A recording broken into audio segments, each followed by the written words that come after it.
from being one of the poorest countries in Europe to becoming an economic growth champion. Dr. Rainer Zeitelmann, German historian and sociologist, visits Poland to document the effects of the unprecedented reforms that put Poland on the road from poverty and oppression toward prosperity unparalleled in its entire history. It was 1990 when the real revolution took place. It opened the economy, empowered its people, and changed the country forever. Something which seemed to be completely impossible seemed to be possible. The end of the Second World War. The treaty between the Western states and the USSR put Poland in the communist bloc.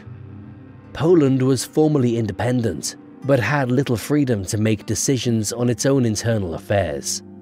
The economic model was imposed on Poland by Moscow. After the war, a planned economy was introduced in Poland. It was no longer the companies and the consumers who decided what was produced, but politicians and bureaucrats. Propaganda posters promised a perfect new world where everyone's needs would be met. Socialism was supposed to be a paradise for workers. But the system did not work. There was a shortage of consumer goods everywhere. Long lines formed in front of the stores. People had to wait hours, sometimes even several days, to get products. W komunizmie następował taki proces zubażania sklepów. Początkowo, jak ja miałem 5 czy 7 lat, to jeszcze był wybór towarów. I tak na początku były 3 rodzaje żółtego sera, a potem był 1 rodzaj żółtego sera. A potem to w ogóle już nie było towaru na półkach. Takim słowem kluczowym było załatwić, wykorzystując znajomości albo korumpując na przykład sprzedawczynię. W cudzysłowie zaletą tego całego systemu społeczno-politycznego było to, że miałeś bardzo dużo znajomych. Musiałeś się przyjaźnić ze sprzedawczyniami, z ludźmi, którzy właśnie pośredniczyli w sprzedaży towaru, mieć znajomych gdzieś na wsi. To buy a wedding cake, you had to know the person in a shoe shop, who could sell you a pair of shoes that you would then use to bribe a guy that could sell you a bicycle, that you would then give to the baker to pay for the wedding cake for your electrician's daughter.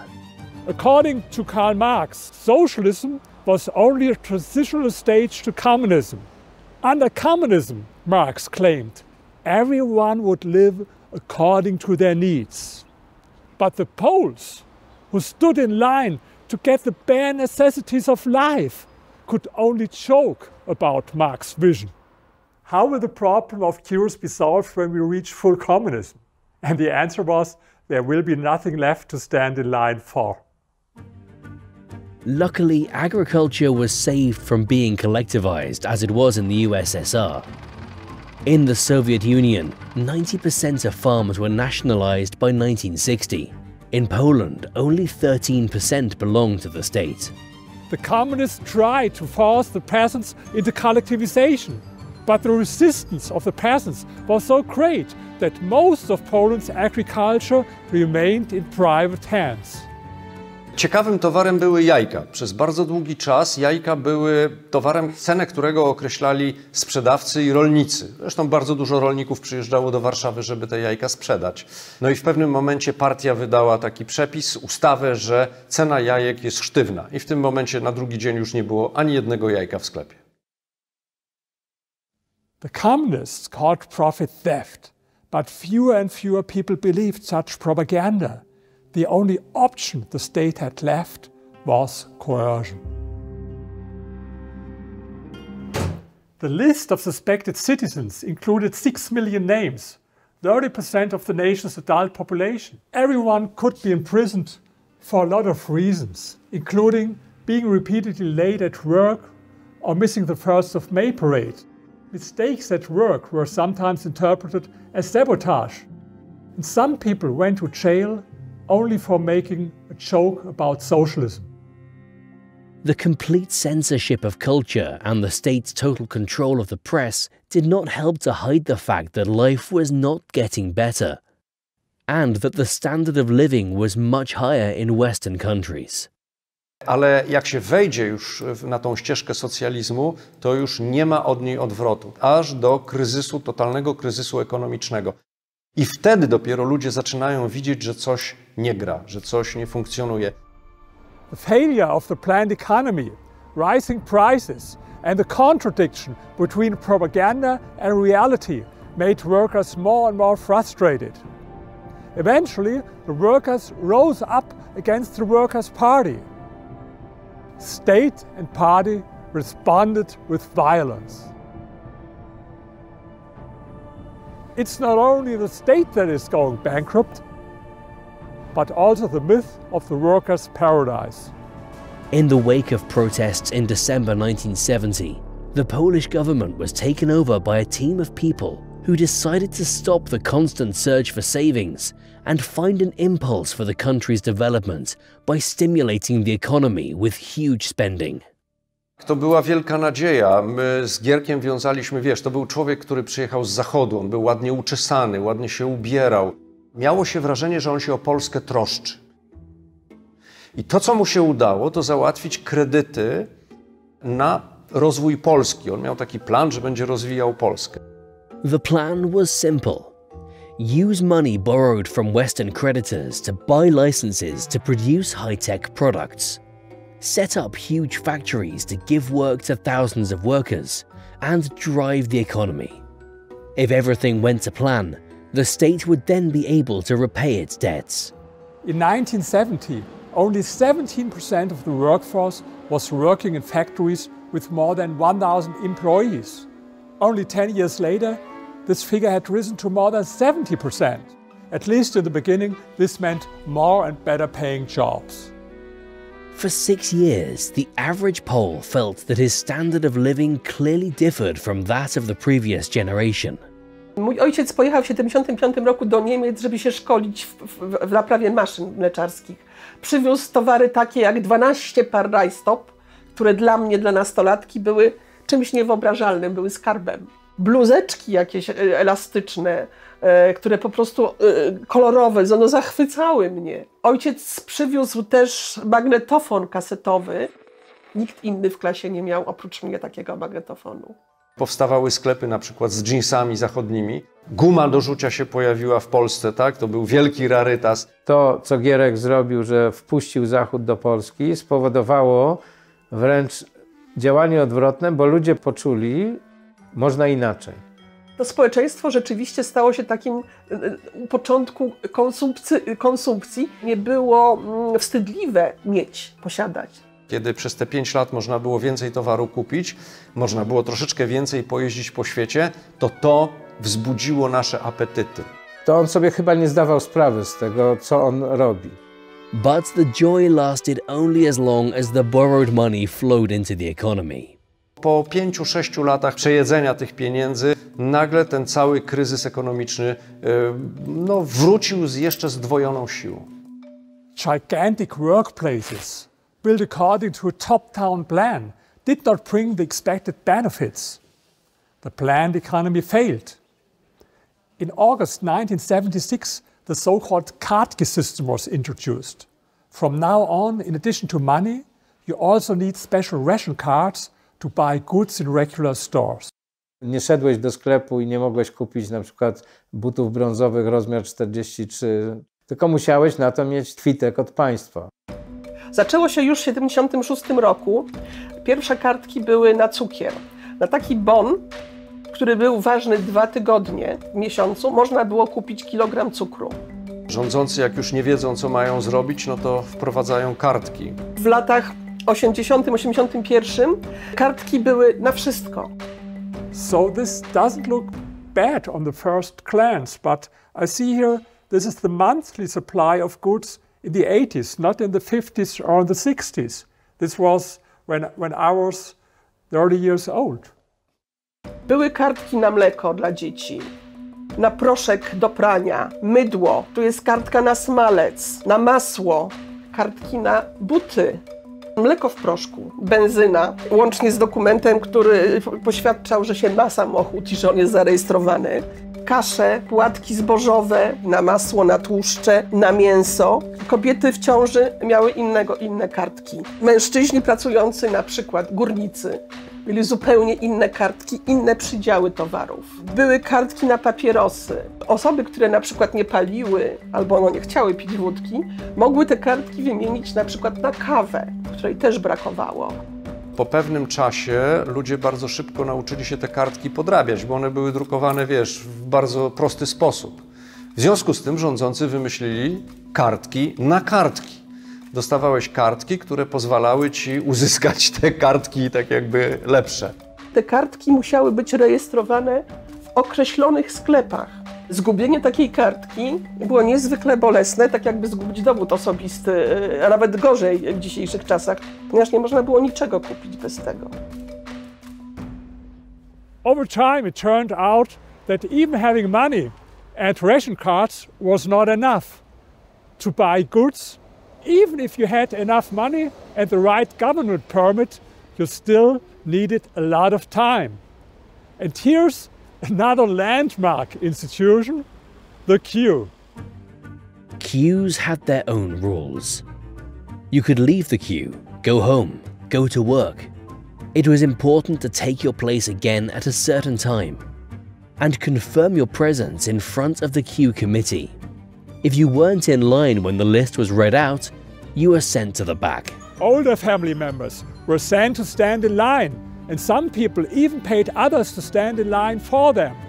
The social system prioritized women with children, so childless women even borrowed children from their friends to skip the queue. And when the long-awaited moment arrives and you reach the front of the queue, you'll take whatever's available. If they don't have the shoes that fit your size, you take another pair that doesn't fit. It's easier to swap them on the illegal market with another pair of shoes than to stand in line again. Każdy jak miał jakąś kartkę, to starał się koniecznie wykupić ten towar, potrzebował czy nie, ponieważ każdy towar był cenny, bo można go było wymienić na inny towar. Nie wiem, czy to przypadkiem nie powodowało też marnotrawstwa, bo ludzie na wszelki wypadek wykupywali te tak zwane przydziały po to, żeby mieć. Lokata w towar jakikolwiek była na pewno lepsza niż w dewaluującą się ciągle złotówkę i potem między sobą ludzie się wymieniali. Tutaj pieniądz nie grał roli, bo za pieniądze nie zawsze mogłeś kupić. Była szansa kupienia pralki automatycznej. Myśmy stali w kolejce, trzeba było w tej kolejce stać cały czas i moja żona, która była wtedy chyba w 6. czy 7. miesiącu ciąży, po prostu musiała przestać, bo tak wyszło, tak nie było komu stać. No i ona siedziała w samochodzie po prostu przez północy, tam pojechała na 12 i o 6 rano ktoś ją zmienił, tak? Bo to była taka kolejka społeczna, tam była taka lista, trzeba było być obecnym, no po prostu katastrofa. Nie tylko, że nie ma tych pralek, ale jak już będziesz tym szczęśliwcem, że nabędziesz tą pralkę, to wcale nie znaczy, że ta pralka będzie działać, bo może się okazać, że jest uszkodzona. Taka gospodarka braku staje się przyczyną bardzo złych mechanizmów społecznych. Rodzi wśród ludzi niechęć, nienawiść, zabija po prostu, nie wiem, relacje społeczne. To był albo 80, albo 81 rok. 4 godziny stałem, żeby kupić litr mleka i pół bochenka chleba. And while you could spend up to a week in line outside a store, waiting to get your phone connected took years. Były budki telefoniczne na ulicach, ale były czymś bardzo też rzadkim. Czekało się 2, 3 i 4 godziny do telefonu. Załatwienie jakiejkolwiek sprawy telefonicznej to właściwie był cały dzień zmarnowany. In 1987, only 12% of Poles had a telephone, compared to 16% in 1989 in the GDR and 99% in West Germany. It was the same with cars. In Poland, only 14% of the population owned a car in 1990, compared with 68% in West Germany in 1989. In Poland, you had to wait several years to buy a new car if you had the chance to buy one at all. Of course, you could buy a used one, but sometimes it was even more expensive than a new one. Even high-ranking party comrades, who often received car vouchers, had to wait years to pick up their cars from the factory. And when they did, they usually took a mechanic with them because there was no guarantee that their new car would actually start. Były dwa produkty, które były takie deficytowe. Jeden to był papier toaletowy, a drugi sznurek do snopowiązałek. Co najciekawsze, to ludzie, którzy chodzili z tymi girlandami papieru toaletowego, jak go już zdobyli, to mieli ten sznurek właśnie do snopowiązałek przeciągnięty przez ten papier toaletowy. Time and again, there were attempts to reform the socialist economy. Each reform promised a higher standard of living in exchange for temporary sacrifices. Over time, the reforms themselves needed to be reformed. And sometimes the reforms even made people's lives worse. It became more and more obvious that reforming socialism was not possible. Poland enters the 1980s in the grip of the worst crisis in years. In 1981, national income fell by 22% year on year. W 1980 roku już była olbrzymia taka świadomość związana z tym, że komunizm jest jednym wielkim oszustwem. W pewnym momencie na tych półkach już nic nie było. Był tylko ocet. Stały butelki octu na dole. Aż tu pewnego dnia zniknęło to wszystko. Rozniosło się już po całym osiedlu, że już nawet octu nie ma w sklepie.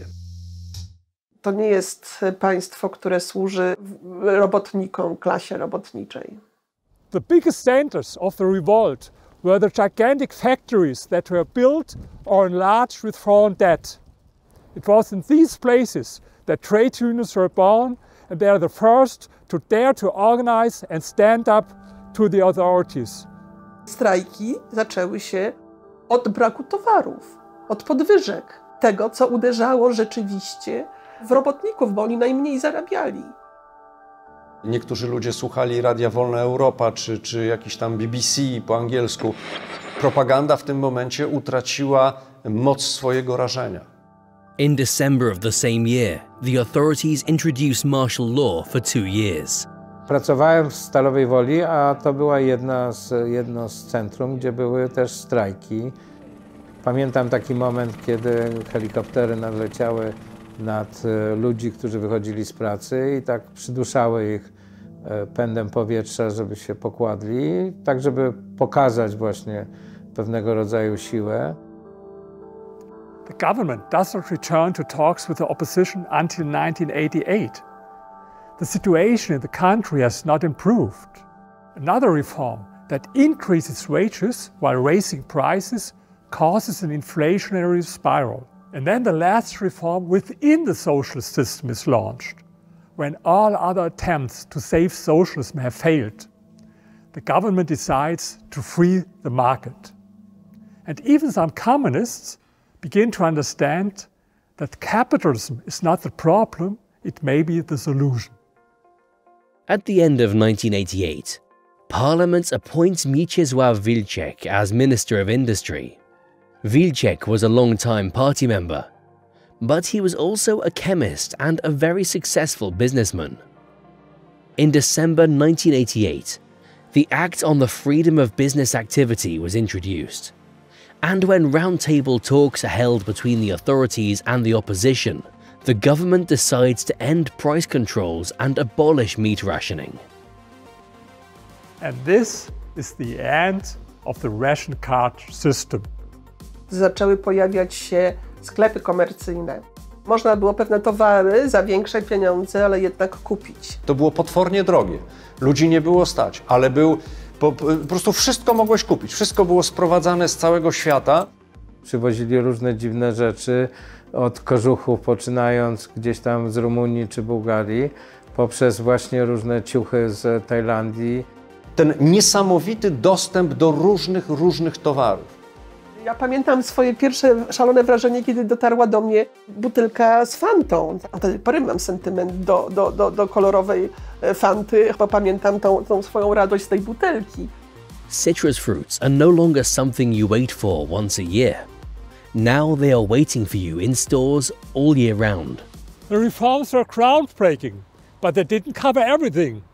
It isn't enough to simply let people trade. Of course you have to. But what if the state is still dealing with corrupt, unreal money? And what if we have an inflation rate of more than 600% per year? The success of Wilczek's reforms makes everyone hungry for more. And it is thanks to the unleashed human energy and the obvious improvements in people's living conditions that people decide to support the most difficult reforms in Poland's history. We started with a totally state-controlled economy, which in addition was struck by hyperinflation. It was not 20% a year, it was 20% a month. 1989, Poland was one of the poorest countries in Europe. On average, Poles earned less than $50 a month, not even 10% of what people in West Germany were earning. People in Poland were even poorer than the average citizen in Gabon, Ukraine or Suriname, and Poland lagged behind its communist peers. The GDP per capita was only half of that in Czechoslovakia. In September 1989, the Sejm appointed a government led by Tadeusz Mazowiecki, who was looking for someone to help get the economy on the right track. Poland happened to be the first country to abandon centrally planned economy, which was in a desperate condition. Overwhelming majority of Polish people recognized that Poland became free of Soviet domination, and most people accepted radical stabilization and liberalization. Balcerowicz's team faced the task of reforming a system whose hallmarks were soaring inflation, empty shelves, long queues, huge deficits, and a massive foreign debt. One added complication besides hyperinflation was that we are a bankrupt country. We were very heavily in debt, which were incurred in the 70s, and I knew that without debt reduction, Poland would not develop, but debt reduction depended on our radical program. Over 20 years, foreign debt had ballooned from $1 billion to 40, which was the largest debt in this part of Europe. The cost of servicing this debt exceeded the total value of Poland's exports. Radical program, stabilization, liberalization was absolutely necessary to rescue Poland's economy and to get debt reduction. Finally, we got 50% debt reduction for our Western creditors. After an initial increase, as prices became more realistic, inflation dropped from 585 to 70% in 1991. And by the end of the decade, it was as low as 7.3%. One of the important signs was that prices of some key goods, eggs, started to fall. I remember a communique in the media, eggs are becoming cheaper. Critics of the reforms claim that one side effect was unemployment. But it's important to know that in all socialist countries, official statistics were fake. Officially, there was zero unemployment in the Soviet Union, Poland and other socialist countries. Even people who are not engaged in any meaningful economic activity were counted as employed. It's hard to get the exact numbers, but hidden unemployment may have been as high as 20 to 30%. Ukryte bezrobocie. Kopiesz rów, a twój kolega go zasypuje. Czyli do tego ukrytego bezrobocia, które było potrzebne komunistom tylko po to, żeby się chełpić, że u nich jest 100% zatrudnienia, no to był to mechanizm, który po prostu rujnował gospodarkę. Konsumował, a niczego nowego nie wytwarzał. Funkcjonowało takie nawet powiedzenie w tych czasach, że oni udają, że nam płacą, a my udajemy, że pracujemy. Even the communist leaders told each other jokes about the supposedly non-existent unemployment. In 1987, General Jaruzelski met the Soviet leader Gorbachev and told him that Poland's problems were partly caused by the fiction of full employment. And he illustrated this with a joke. Two guys are pushing the same wheelbarrow, and someone asks them, "Why are the two of you doing that?" "Because the third guy is on sick leave."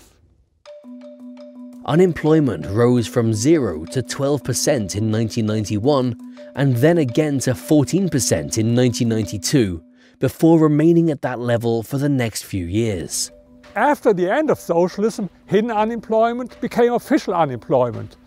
It was inevitable that some of the people who had been working in state-owned enterprises, which were nowhere near competitive enough for global markets and had not been allowed to go bankrupt due to state subsidies, would now lose their jobs. Unemployment was no longer hidden in fake statistics. Introducing capitalism brought about diversification, especially in the growth of the processing industries. After the reforms were introduced, all of the problems that were hidden by the system suddenly came to light. A potem zaczęło się realne życie, zaczęła się prawda życiowa. Nagle spadły te wszystkie fałszywe dekoracje. To do życia okazało się niezwykle bolesne, ale oczywiście to był skutek całego tego systemu komunistycznego, tylko to trzeba było umieć zrozumieć. No, nie każdy to jest w stanie pojąć. Rynek możesz zniszczyć w ciągu jednego dnia, ale żeby go odbudować, w Polsce to zajęło około 10 lat. Between 1990 and 1993, more than 1 million new firms were created. Many of them were founded by former workers of large factories. Others found work in these new companies. After all, it was possible to act, employ and produce guided by profit. It no longer depended on the party's good grace, but on meeting consumers' needs. And consumers' needs were almost endless. And so, contrary to the legends about the collapse of industry, between 1990 and 2018, industrial production increased by almost 300% and processing by 484%. Production begins to meet not only internal needs, there's also an increase in the export of goods. Over the past 30 years, exports have grown more than fivefold. Poland became attractive for foreign investors. While in 1989, foreign companies invested $60 million in Poland, the number had increased by 1993 to 1.5 billion. And the standard of living rose. In less than 5 years, the number of hi-fis and color TVs doubled. And the number of people who owned a VCR rose from less than 1 to almost 14%. The number of farmers who owned a car rose from 30 to 42%. And the number of retiree households who owned a car rose from 9 to 15%. From the time of the reforms to the present day, Poland has moved faster than any other post-communist country. In 1989, GDP per capita was 30% of the US. In 2016, it was almost 50%. Poland grew even faster than heavily subsidized East Germany. The economy grew faster than the Asian tigers, South Korea, Malaysia and Singapore. With continuous growth over a period of 25 years, it beat all of these countries. Poland has had the fastest growing economy in Europe since the 1989 reforms, and is widely regarded as Europe's growth champion. There is a reason for this astonishing growth. In hardly any other country of comparable size has economic freedom increased so much in recent decades. In the Index of Economic Freedom, Poland ranks 39. Although Poland is more economically free than France, Italy, Spain or Israel, it doesn't occupy a top position in the index. But of far greater importance than the absolute rank of the country is the relative change in economic freedom since 1995. Poland started with a score of 50.7 in 1995 and rose up to 69.7 in 2021. Of all countries with more than 30 million inhabitants, only Vietnam experienced a comparable increase in economic freedom. While in general everyone has benefited from the transformation of the Polish economy, it did not make everyone automatically wealthy. The income of the richest 10% of society increased by as much as 135%. Average salaries increased by 100% and the lowest by 40%. People are different and not everyone could adapt to the new conditions to the same extent. But the great majority of Poles were better off than in the days of socialism, even the relatively poor. And a lot of people rose up from the lower class to the middle class. This is called social mobility. Intuitively, it would seem that a growing economy should place a greater burden on the environment. In Poland, however, even in the first years after the reforms were introduced, there were visible reductions in river and air pollution. The waste of resources characteristic of a centrally planned government was also not very good for the environment. Economic growth in Poland is like that of any other developed capitalist countries. Their growth is decoupled from CO2 emissions, which is quite crucial for the issue of climate change. CO2 emissions rose sharply in the 1960s and 1970s. Even in the late 1980s, per capita emissions still exceeded 11 metric tons. The transition to capitalism changed this picture significantly, and in less than 10 years, per capita emissions fell to around 8 metric tons. At the same time, businesses became more efficient, which meant CO2 emissions declined as GDP per capita steadily increased. And even today, emissions have held steady at around 8 metric tons per capita, which is indeed remarkable considering how much the economy in Poland has grown since then. 30 years after the transition from socialism to a market economy, Poland is richer, more modern, and has cleaner rivers and air. And Poles are much happier today. According to polls, in 2015, 80% of Poles were satisfied with their lives. In 1992, it was only 50%. And life expectancy, which was only 71 years in 1990, increased to 79 years in 2020. Until recently, we did not have a very strong opposition against market reforms in Poland. Until 2016-17, there was no going back. But in today's government propaganda, the period of pro-market reforms is portrayed as a time when Poland went from good to bad, regardless of what history, statistics and objective data say. But most of the Poles are smarter than the government and propaganda. A survey conducted in 33 countries in 2021 and 2022 by the internationally renowned polling institute Ipsos Mori shows that capitalism has a better image in Poland than in any other country, even better than in the USA. And although some politicians spread slogans of envy against the rich, and of course there are some people in Poland who are envious of the rich, an international survey in 13 countries shows that social envy is less widespread in Poland than in all other countries in the survey. In many countries, economic upswings were followed by a change in the attitudes towards the rich. And the same is true for Poland. I commissioned a poll in Asia, United States and Europe, and we asked people, how important is it for you to become rich? And in Poland, 49% of our respondents said that it's really important for them to become rich. Now you should compare it with the result in other countries. In Europe, other European countries and United States, it was only 28% of the respondents who said that it's important for them to become rich. So Poland is much closer to Asian countries where people are so ambitious. And in Asia, on average, even 58% of the people said that it's really important for them to become rich. The example of Poland shows the power of capitalist reforms to improve the lives of ordinary people in a country, and that sometimes reforms need to be enacted quickly and radically. At such a crucial stage in its history, Poland was fortunate to be led by politicians who had a clear free market compass. The history of Poland from 1990 to 2020 shows capitalism is not the problem, but the solution. I admire the Poles who were the first to fight against socialism and to finalize the transition from socialism to capitalism. The Poles can be proud of this. Poland showed that fighting poverty means fighting for economic freedom. And I hope that they will not forget why they were so successful.